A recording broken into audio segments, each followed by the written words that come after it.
कौन बनेगा नेता। नगर निगम के चुनाव पास आने वाले थे। पूरे कानपुर शहर में टिकट को लेकर मारामारी शुरू थी, लेकिन सबसे ज्यादा चर्चा में वार्ड नंबर 40 की सीट थी। वो इसलिए क्योंकि इस बार वहां की सीट महिला के लिए आरक्षित थी। अब सवाल ये था कि चुनाव लड़ेगा कौन। इससे पहले ठाकुर साहब वहां से पार्षद थे और इस बार उन्होंने अपनी पत्नी सीमा ठाकुर को टिकट दिलवाई और ठाकुर साहब की शान के कारण सीमा जी ने 20,000 वोटों से चुनाव जीत लिया। अरे बधाई हो सीमा भाभी, अब तो आप वार्ड की पार्षद बन गई हैं। अब तो हमारे काम आप ही करवाएंगी। अरे ये तो सिर्फ नाम की पार्षद बनी है, वो तो महिला सीट आ गई, वरना पार्षद तो मुझे ही बनना था। अब भले ही चेहरा इसका होगा, लेकिन पावर तो मेरी ही होगी। अरे वाह भाई साहब, क्या दिमाग लगाया है आपने भी। आइए आप लोग, खाना लगा दिया है सबके लिए। सीमा जी पार्षद बन चुकी थीं, फिर भी उनकी एक ना चलती। सारे काम ठाकुर साहब खुद ही संभाल लेते और जहां जरूरत पड़ती वहां सीमा जी का अंगूठा लगवा लेते। सीमा जी ज्यादा पढ़ी लिखी भी नहीं थी। एक दिन ठाकुर साहब और सीमा एक प्रोग्राम में जाते हैं। अरे ठाकुर साहब, आप आ गए। ओहो, पार्षद मैडम भी आ गई हैं। स्वागत है आप दोनों का। लगता है हमारे पार्षद फंड का सही इस्तेमाल हो रहा है। चलिए अब उद्घाटन करते हैं। ये लीजिए ठाकुर साहब कैची, आप ही सबसे पहले प्रवेश कीजिए। सब लोग आगे निकल जाते हैं और सीमा जी पार्षद होने के बावजूद भी पीछे खड़ी रह जाती हैं। वो देखती हैं कि वेलकम बोर्ड पर उनका नाम है, लेकिन महिला होने के कारण कोई उनका सम्मान नहीं कर रहा। अगले दिन एक आदमी उनके घर आता है। अरे ठाकुर साहब नमस्कार। कल ना हम नोटिस किए कि हमारा घर तो अवैध है और नगर निगम वाले उसे तोड़ने आ रहे हैं। अरे कुछ कीजिए ना ठाकुर साहब।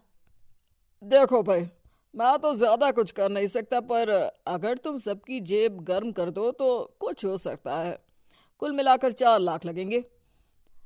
अरे 4 लाख ठाकुर साहब? अरे भाई, मैं अपने लिए नहीं मांग रहा हूँ। दरोगा है, इंजीनियर बाबू है, बड़े साहब है, सबको देना पड़ता है ना थोड़ा थोड़ा। बोलो है मंजूर? तभी वहां अचानक सीमा जी आ जाती हैं। अरे ये आप क्या कर रहे हैं? पहले इन्हीं लोगों से तो आपने वोट मांगे, अब इनसे ही पैसे ले रहे हो। अरे चुप रहो तुम। तुम्हारा काम है सिर्फ अंगूठा लगाना, तुम वही किया करो। मुझे दूसरे काम तुम मत सिखाओ, समझी? और तुम ना जाओ, अब पैसे लेकर आओ, वरना जेसीबी किसी भी वक्त आती होगी। सब कुछ ऐसे ही चलते रहता है। एक दिन सीमा जी और ठाकुर साहब को एक लोकल मीटिंग में बुलाया जाता है। वहां पर कई और अधिकारी लोग भी मौजूद रहते हैं। अब मैं चाहूंगा कि ठाकुर साहब हमारे बीच 2 शब्द कहें। मेरे प्यारे भाइयों और बहनों, आज मेरा सौभाग्य है कि मैं आप सबकी सेवा दिन रात कर पा रहा हूं। आपने मेरी पत्नी को भारी मतों से जिताया है, इसलिए मैं आप सभी का शुक्रगुजार हूं। मैं आप सबसे वादा करता हूं कि हमेशा की तरह हमारे वार्ड में किसी को कोई तकलीफ नहीं आने दूंगा। सभी लोग तालियां बजाने लगते हैं। अब मैं माननीय पार्षद मैडम को स्टेज पे बुलाना चाहूंगा। अपने नाम को बुलाया सुनकर सीमा जी एकदम चौंक जाती है। उन्हें बिल्कुल उम्मीद नहीं थी कि इतनी बड़ी जगह उन्हें मंच पर बुलाया जाएगा। जैसे तैसे वो मंच पर चढ़ती हैं। ऊपर जाते ही सीमा जी को सारी पुरानी बातें याद आ जाती हैं कि किस तरह उनके पति उन्हें कभी भी आगे बढ़ने नहीं देते और उनके नाम से गलत काम करते हैं। वो बोलने लगती हैं। मैं आपके वार्ड की पार्षद सीमा हूं। आप में से बहुत कम लोग ही मुझे जानते होंगे, क्योंकि इससे पहले मुझे कभी ऐसा मौका ही नहीं मिला। सारे मौके मेरे पार्षद पति यानी आपके ठाकुर साहब ही लेते रहे, लेकिन आज ये मौका मुझे मिला है तो मैं इसे ऐसे ही नहीं जाने दूंगी।